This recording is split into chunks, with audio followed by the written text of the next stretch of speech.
سے پہلے آپ کو بتائیں چیئرمین پاکستان پیپلز پارٹی بلاول بھٹو زرداری نے کہا ہے کہ کوئی حلقہ بندیوں کی بات کرتا ہے، کوئی کہتا ہے موسم ٹھنڈا ہوگا۔ پیپلز پارٹی واحد جماعت ہے جو چاہتی ہے الیکشن فوری ہو۔ کراچی میں بلدیاتی نمائندوں سے خطاب کرتے ہوئے بلاول بھٹو زرداری کا کہنا تھا کہ تمام بلدیاتی نمائندے چیف الیکشن کمشنر اور نگراں وزیر اعلیٰ سندھ کو خط بھیج رہے ہیں۔ بلدیاتی نمائندے خود جائزہ لیں کون سے اچھے افسران ہیں۔ ان کا کہنا تھا کہ تمام بلدیاتی نمائندوں کی شکایت ہے کہ وسائل کم ہیں۔ پیپلز پارٹی کا نعرہ روٹی، کپڑا اور مکان ہے، جس کی آج شدید ضرورت ہے۔ ہم اپنا حق لینا جانتے ہیں۔ انہوں نے کہا کہ پاکستان کے عوام دیکھ لیں کہ ان کے احتساب سے کون بھاگ رہا ہے۔ جب تک الیکشن کی تاریخ کا نوٹیفیکیشن نہیں آتا ہم چین سے نہیں بیٹھیں گے۔ چیئرمین پی پی کا کہنا تھا کہ عوام بے روزگاری اور مہنگائی کی وجہ سے تکلیف میں ہیں۔ انہوں نے کہا کہ کرپشن برداشت نہیں کروں گا، کرپشن سے عوام کا نقصان ہوتا ہے۔ بلاول بھٹو زرداری کا کہنا تھا کہ پیپلز پارٹی واحد جماعت ہے جو چاہتی ہے الیکشن وقت پر ہو۔ کوئی حلقہ بندیوں کی بات کرتا ہے تو کوئی کہتا ہے موسم ٹھنڈا ہوگا۔ سابق وزیر خارجہ نے کہا کہ ملک کے تمام وسائل کا حل پیپلز پارٹی کے منشور میں ہے۔ بلدیاتی نمائندے چیک کریں کہاں اسکیموں پر کام چل رہا ہے اور کہاں کام رکا ہوا ہے۔ ہمارے جاری منصوبوں کو روکا جا رہا ہے۔ مسائل حل نہ ہوئے تو عدالتی راستہ اختیار کریں گے۔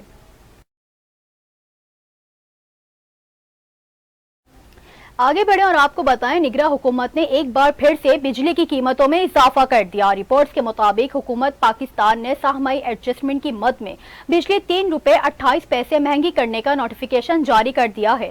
نوٹیفیکیشن کے مطابق بجلی صارفین پر اضافے سے 159 ارب کا اضافہ بوجھ پڑے گا۔ اضافہ مالی سال 2022-23 کی چوتھی سہ ماہی ایڈجسٹمنٹ کی مد میں کیا جائے گا۔ اضافی وصولیاں صارفین سے آئندہ 6 ماہ کی جائیں گی۔ وفاقی حکومت کی منظوری کے بعد نیپرا نے نوٹیفیکیشن جاری کر دیا۔ 22 سپتمبر کو نیپرا کی جانب سے سہ ماہی ایڈجسٹمنٹ کی مد میں اضافے کی درخواست وفاقی حکومت کو بھیجی گئی تھی۔ بجلی کی قیمت میں اضافے کا اطلاق وفاقی حکومت کی منظوری کے بعد ہونا تھا۔ نیپرا کی جانب سے بھیجی گئی درخواست پر اضافے کی صورت میں بجلی صارفین پر 159 ارب کا بوجھ پڑے گا۔ تو دوسری طرف نگراں وفاقی وزیر داخلہ سرفراز بگٹی نے کہا کہ اب ریاست غیر قانونی کام حوالہ ہنڈی پر سختی سے نپٹے گی۔ اسمگلنگ اونٹوں پر نہیں ٹرکوں پر ہو رہی تھی اور اس حوالے سے آرمی چیف نے کہا ہے کہ جو لوگ اسمگلنگ میں ملوث ہوں گے ان کا کورٹ مارشل ہوگا۔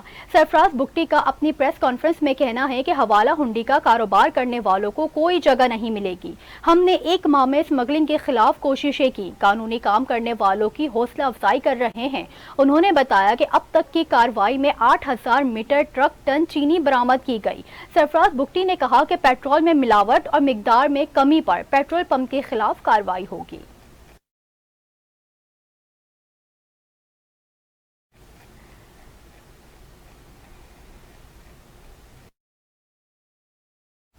آگے بڑھیں اور آپ کو بتائیں آفیشل سیکریٹ ایکٹ عدالت نے سائفر کیس میں چیئرمین تحریک انصاف اور شاہ محمود قریشی کو پیش کرنے کا حکم دے دیا۔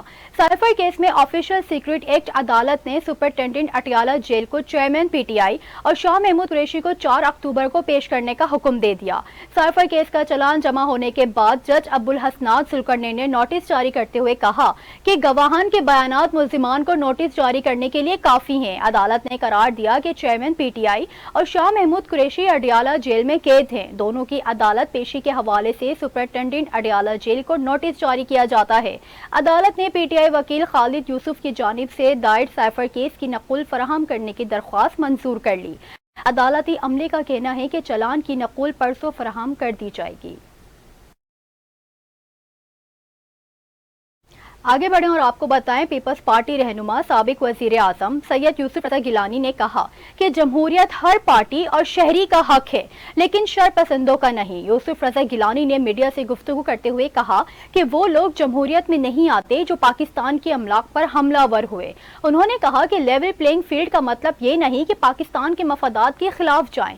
یوسف رضا گیلانی نے کہا کہ حلقہ بندیوں پر کسی کو اعتراض ہوگا تو الیکشن کمیشن سے رجوع کر سکتا ہے۔